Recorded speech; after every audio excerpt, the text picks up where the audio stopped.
I should have known something was off the moment I saw the price. A brand new MacBook Pro listed for just $300. The guy said he needed the money fast. A classic sob story about rent being due. Too good to be true? Maybe. But I was desperate for a deal. I messaged him. Still available? The response came instantly.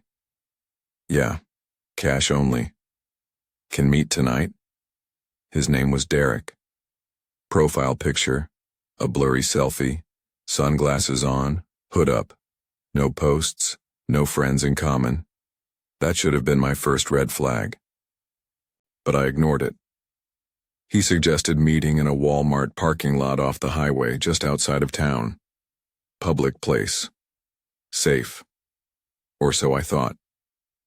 The parking lot was nearly empty when I arrived. A few cars scattered under the buzzing yellow streetlights.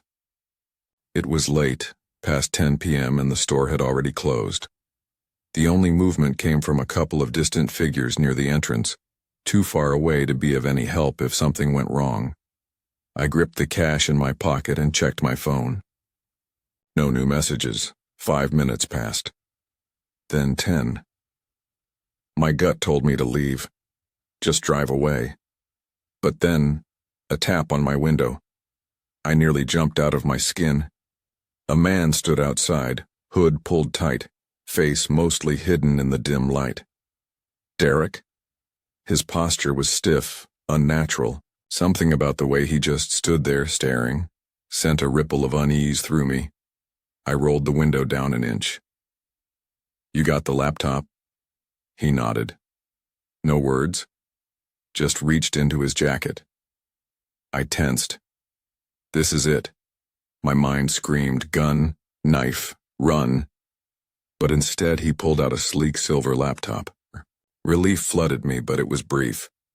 Mind if I check it first? I asked, already pushing my door open. He hesitated. Then slowly, he handed it over. It was heavier than I expected. Too heavy. I looked down. The MacBook was just a block of metal, crudely shaped, wrapped in what looked like an Apple sticker. My stomach dropped. A scam. I looked up. Derek was gone. My breath hitched. I turned, scanning the parking lot. Empty. Too empty. Then, from behind me, a sharp, scraping sound, like metal against pavement. I spun around, and that's when I saw it. A second figure, emerging from behind a car, silent, watching, holding something long and glinting under the streetlight. I wasn't alone. My blood turned to ice. The second man stepped forward, his face obscured by the shadows. The object in his hand, a crowbar, long and rusted, dragged against the pavement, screeching like nails on a coffin lid. I backed up, gripping the fake laptop like a shield, my mind scrambling for an escape. My car was still running. If I could just get inside. A third man appeared. This one emerged from behind a parked van, cutting off my path. 3 of them. My throat tightened. This wasn't just a scam. This was a setup. Derek, the fake seller, reappeared, stepping closer, his voice eerily calm. You got the cash, right? I swallowed hard. Look, man, yeah. He cut me off. You do? He nodded toward my pocket. The cash, that's all they wanted. Right? Take it, I said quickly, shoving the bills out. Take the money and we're done. Derek didn't move. The man with the crowbar grinned, teeth yellowed, eyes hollow. Not that simple, buddy. My stomach nodded. This wasn't just a robbery. They were enjoying this. I took a step back. A 4th man from behind my car. My chest tightened. They had boxed me in. There was no one else around, no headlights in the distance, no hope. A whisper in my ear. Run. It came from Derek. Just a murmur. A sliver of breath before he looked away like he hadn't said a thing. My pulse thundered. Then, the crowbar swung. I dodged barely, the metal slicing through the air where my skull had been a second ago. My body moved before my mind, throwing the fake laptop into his face. He stumbled, cursing. I ran. Footsteps thundered behind me. My car was just feet away, but hands grabbed me. I twisted, kicked, my elbow slamming into someone's ribs. A shout of pain. I broke free, hand clawing for my door handle, a fist connected with my jaw. The world snapped sideways. My vision blurred, gravel biting into my skin as I hit the ground hard. Laughter, low and sick. Boots crunched closer. You shouldn't have come alone, one of them mocked. I blinked, head swimming. My car keys, gone, torn from my hand. Derek crouched beside me. His face, finally visible under the streetlights, was young. Too young for this. His lips parted like he wanted to say something, but the others loomed behind him, waiting. He stood. Let's wrap it up. One of them knelt, pressing something cold against my cheek. A knife. I couldn't breathe. Cash wasn't enough, the man murmured. We need something else. I squeezed my eyes shut. This is how I die. Then, shouts. Distant. Loud, a car engine. Tires screeching, headlights flooded the lot. The men scattered. I barely registered the driver jumping out, yelling, running toward me. A stranger. An old man. You all right? Hey, hey! I gasped, lungs finally unlocking. My body shook violently. The men were gone, disappearing into the darkness. Derek hesitated just for a second before vanishing with them. The old man helped me up, his grip firm. Call the cops, he urged. I nodded, hands trembling as I reached for my phone. But I knew the truth. They were already gone, and next time, someone might not be so lucky. If I had known what that couch had seen, what had died on it, I would have never brought it into my home. But at the time, it was just another Facebook Marketplace deal. It started with an innocent scroll. I had just moved into my new apartment in Cincinnati, Ohio, and money was tight. I needed furniture, but everything was overpriced. Then I saw it. Vintage leather couch, $20. Must pick up today. The pictures weren't great. Dim lighting, odd angles. But from what I could tell, it was in perfect condition. Real leather, deep brown, looked expensive. And for $20? It was a steal. I messaged the seller immediately. She responded fast, too fast. Come now, cash only, don't ask questions. That should have been my first red flag, but again, cheap furniture. I was desperate. The address was in a neighborhood on the outskirts of town where the houses sat far apart, swallowed by trees. When I arrived, the house looked abandoned. The paint peeled. The windows were dark. The only sign of life was the couch already sitting on the porch. Like it had been waiting for me. The woman who answered the door barely opened it, just enough to shove out a trembling hand and take my 20. You should go, she said. Her voice was hoarse, like she hadn't spoken in days.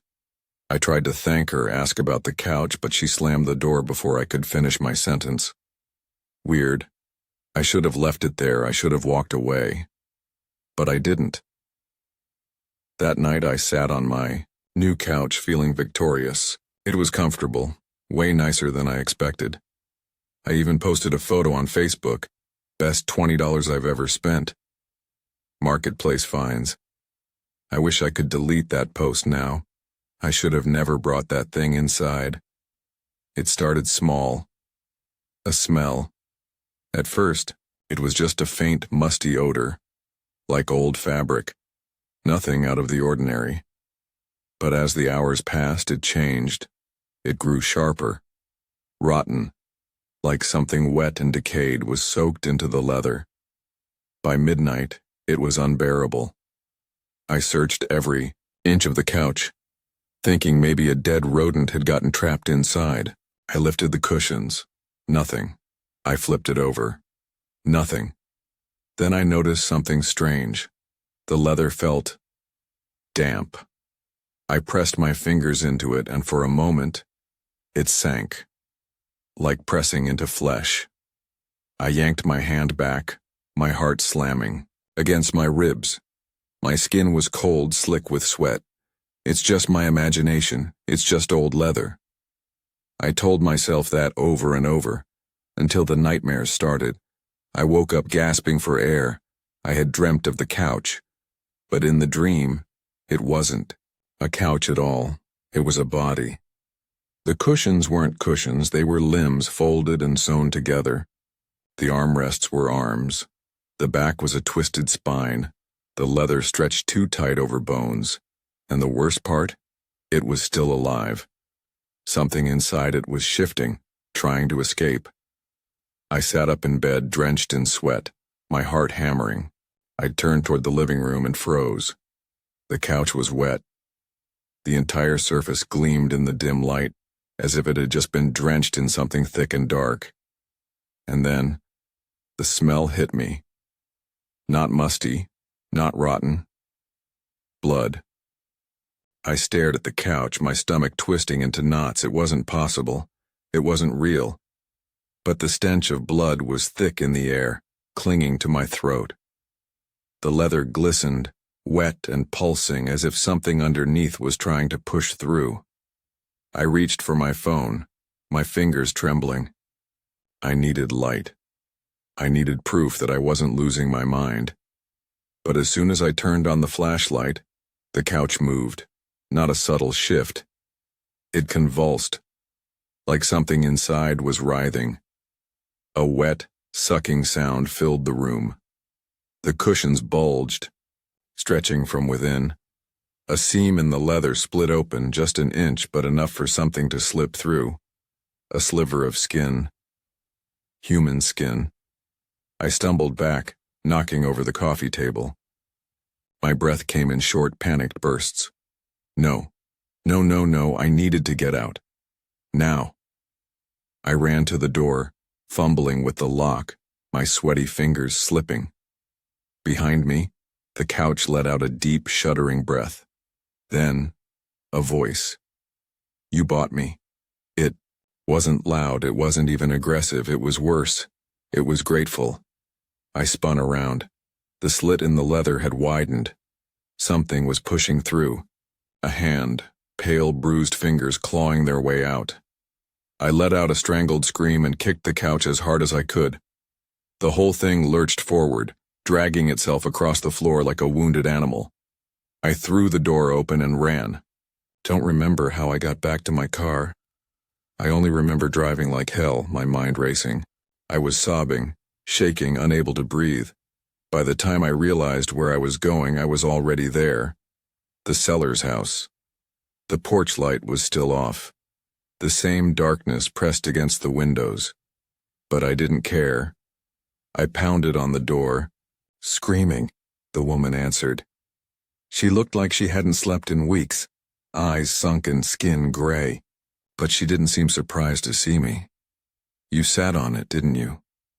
She asked softly. My throat tightened. What the hell is that thing? I choked out. Her gaze flickered over my shoulder, to my car. To the couch in the back seat, I followed. Her eyes and my blood turned to ice. The couch was empty. No cushions. No armrests.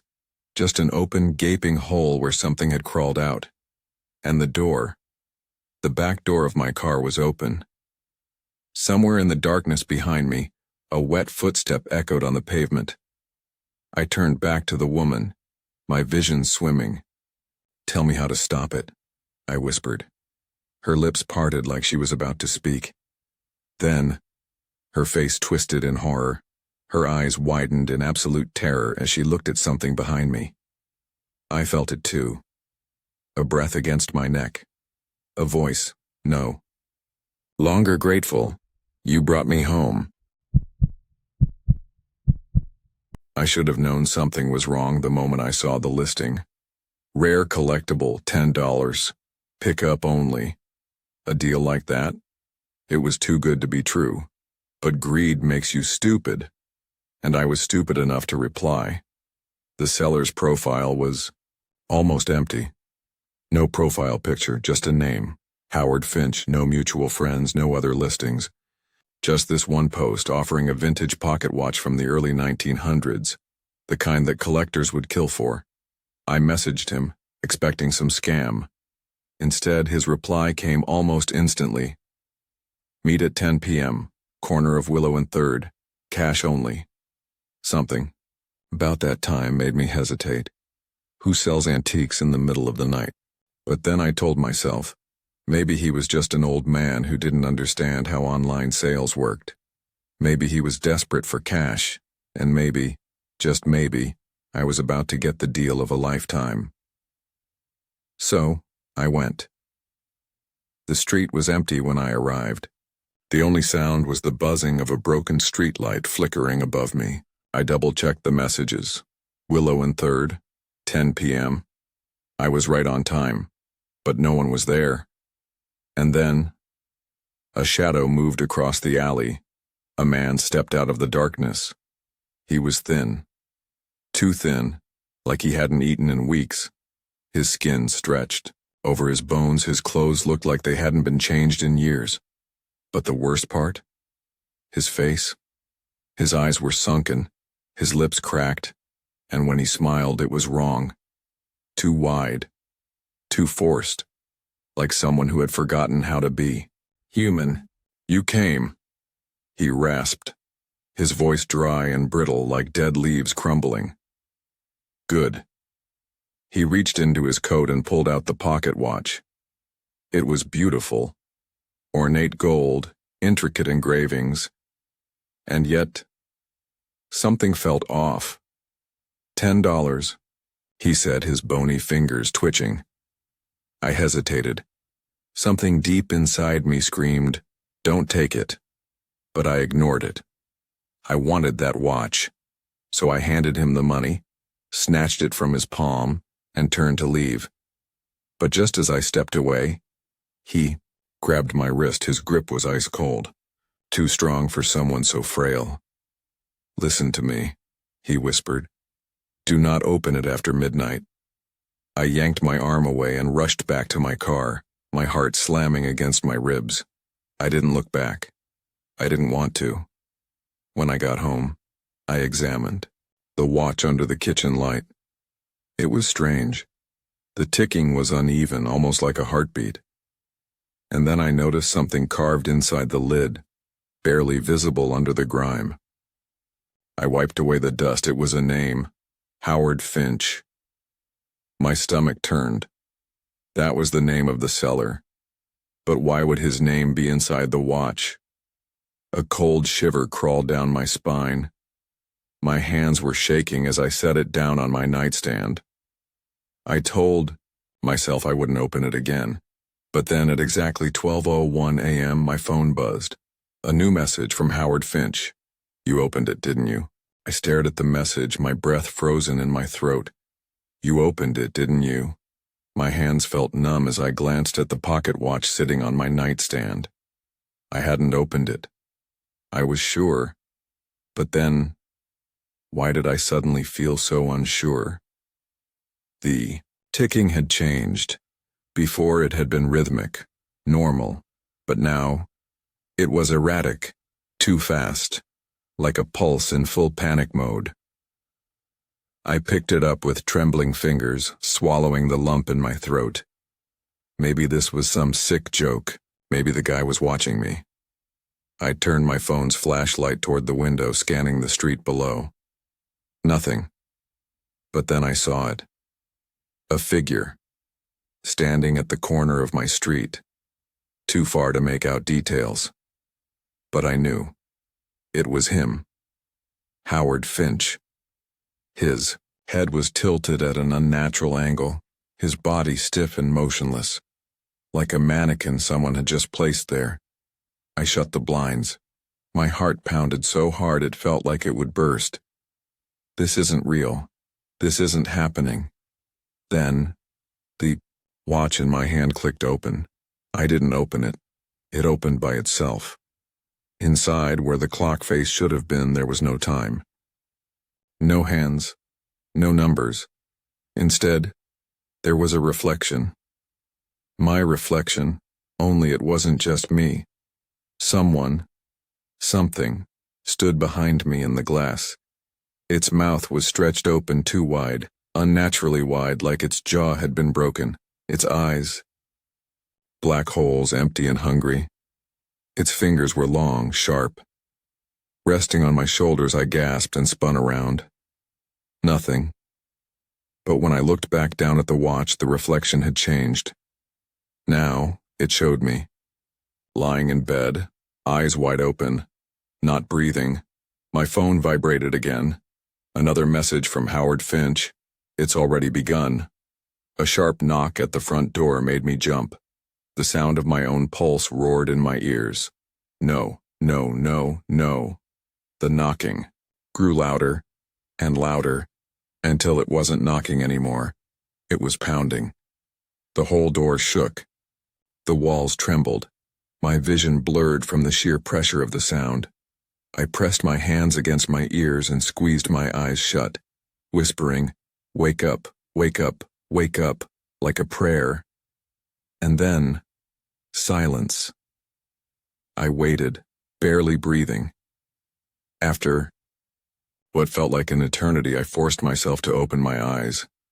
The door was intact, no damage, no sign of anyone outside. I let out a shaky breath, my whole body trembling. Maybe it was over. Maybe. The ticking stopped. I looked down at the watch again. The reflection had changed one last time. Now, it showed me standing in my bedroom. The exact position I was in. The same terrified expression. But there was one difference in mundane, the reflection. My mouth was open, and something was crawling out. Something black. Something endless. And behind me, just out of sight, a thin, brittle voice whispered in my ear. Time's up. The lights flickered, the world cracked open, and then there was nothing. I should have known something was off the moment I saw the listing. Rare antique clock, $20. Must go today. The photo was grainy, almost like it had been taken on an old flip phone. The clock looked ancient, its face cracked, the gold, trim tarnished. Something about it felt wrong. But for $20, a steal. The seller's name was John Doe. No profile picture, no friends, no posts. Just the listing and a single message. Come alone. Cash only. I hesitated. The address was in an old rundown part of Detroit, the kind of neighborhood where the streetlights barely work and the houses seem to breathe in the dark. But I was a sucker for weird antiques, and honestly, I loved the thrill of getting something rare before anyone else. So I went. Alone, the house was a rotting corpse on the edge of the city. The windows were boarded up. The porch sagged like an old spine. The front door was slightly ajar, revealing nothing but pitch-black darkness inside. Knocked, no answer. I knocked again, harder this time. The door creaked open a little more, the hinges whining like something in pain. Hello? My voice barely echoed. Silence. Then, from somewhere deep inside the house, a voice. Flat. Emotionless. Come in. Every instinct in my body screamed at me to turn around. But I didn't. Instead, I stepped inside. The air was thick, humid, almost alive. The walls were lined with dusty furniture draped in white sheets, their shapes distorting in the dim light. It smelled like damp wood, and something metallic, something coppery. Blood. A door at the end of the hallway stood slightly open. Light flickered inside. Someone was there. I swallowed hard and walked forward.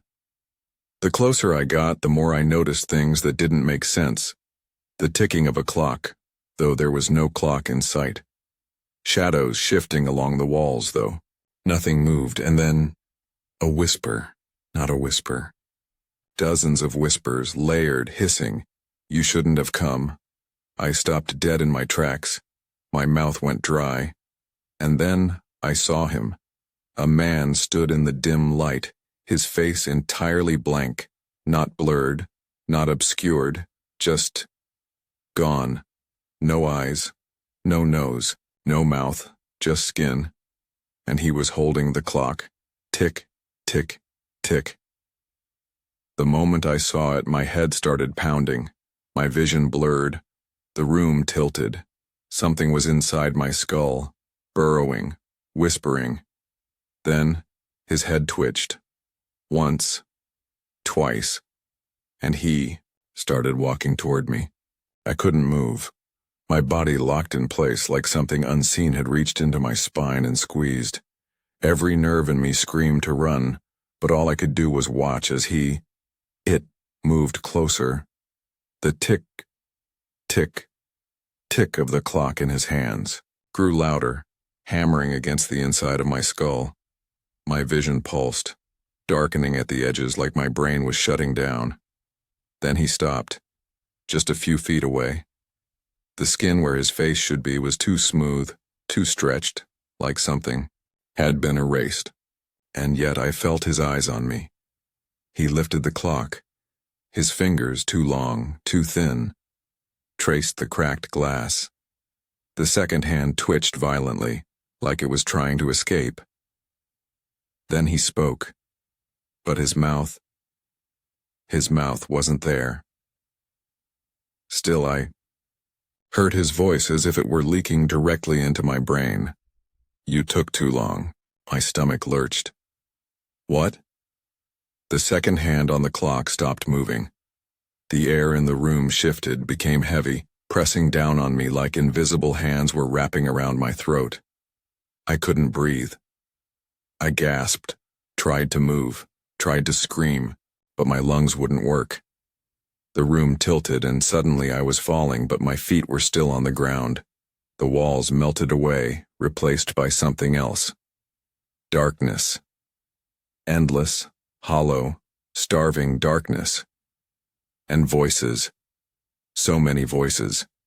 Screaming, the whispers turned into howls of agony, echoing from nowhere and everywhere at once. The voices of people who had been here before me. People who had answered his listing. People who had come alone. People who never left.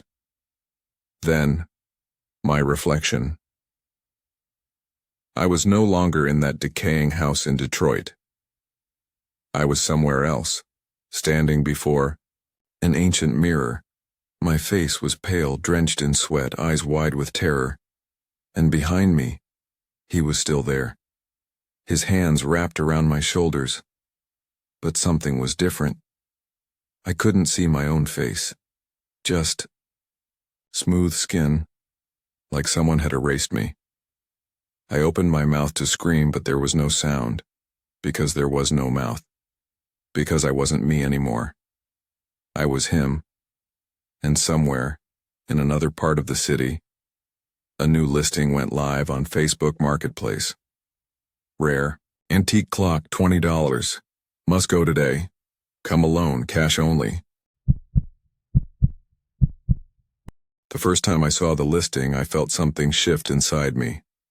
Antique mirror, $10. Needs to go today. No questions. The picture was strange. The mirror was tall, framed in black wood, carved with symbols I didn't recognize. But it wasn't the design that unsettled me. It was the reflection. Something about it felt wrong. Like the angles weren't quite right. Like the reflection didn't match reality. I stared at the picture for a long time. Then, against my better judgment, I messaged the seller. Is it still available? The reply came instantly.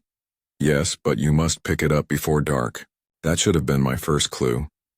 But the idea of owning something old, unique, maybe valuable for just $10 was too good to pass up. The seller's house was deep in the suburbs of Cleveland, a neighborhood where every house looked the same, but this one felt different, darker, uninviting. When I knocked, the door opened on its own. Inside, the house was empty. No furniture, no decorations, just dust, shadows, and silence. The mirror stood in the middle of the room, already wrapped in a thin white sheet. A single envelope was taped to it. My name was written on the front. My stomach knotted. I never told them my name. I ripped open the envelope. Inside was a note, handwritten in jagged letters. Do not look at it after midnight. Do not uncover it when you're alone. And for the love of God, do not let it show you something that isn't there. A chill ran through me. My gut told me to leave it, walk away. But I didn't. I took the mirror home. That night I stared at it, still wrapped, leaning against the wall of my bedroom. The weight of the warning pressed against my thoughts. Do not uncover it when you're alone. I waited. 30 p.m., 11:45 p.m., 11:59 p.m. My fingers twitched. My skin felt too tight. My curiosity gnawed at me, crawling under my ribs. And then midnight struck. A sharp, cracking sound filled the room. The mirror shifted. I froze. Another crack. Louder. Like something inside the glass was moving. I reached forward, my hands trembling, and pulled the sheet away. And that's when I saw it. My reflection. But it wasn't me.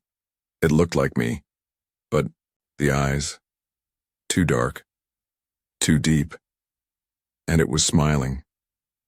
I wasn't. My mouth was dry. My pulse pounded in my ears. Then my reflection moved. I didn't. I couldn't breathe. And then slowly, it raised one hand and knocked from inside the glass. The knock came again, louder, harder, from inside the mirror. I couldn't move. My mind was screaming at me to run, to throw a blanket over the glass, to smash it to pieces. But my body refused to obey, because I realized something. My reflection wasn't just knocking, it was trying to get out. A jagged crack split across the mirror's surface, black and pulsing like an open wound. The thing inside tilted its head, studying me with eyes that weren't mine. Its smile widened, and then it spoke. No sound came from its lips, but I heard it inside my skull. A voice that wasn't mine. A voice that didn't belong to anything. Human. Trade places with me. The room twisted, the walls bending in on themselves like reality was unraveling. My head pounded. My vision warped, like I was being pulled toward the glass. I stumbled backward. This isn't real. This isn't real. But then, the thing in the mirror stepped forward, and I felt something behind me. Cold breath against my neck. A hand, long and boneless, resting on my shoulder. I turned. There was nothing there. But when I looked back at the mirror, I was gone. The thing in the glass, the thing with my face, my body, my voice, it wasn't in the mirror anymore, it was standing in my room. And I was inside the glass, trapped. I slammed my fists against the other side, but no sound came. Just silence. Endless, suffocating silence. I watched, helpless, as the thing, my replacement, smoothed out its stolen skin, turned to my bedroom door, and walked out, living my life, wearing my face. I screamed, but no one could hear me. The last thing I saw before the mirror turned to black was a new listing on Facebook Marketplace. Antique mirror, $10. Needs to go today. No questions. Too late. Now that you've heard what no one should, remember, The terror doesn't end here. There are still many stories lurking in the dark, waiting to be told. So subscribe, leave a like, and share this video with your family. It helps me a lot to keep bringing you these chilling tales. And don't forget to check out the next video playing on the screen if you dare to face more nightmares.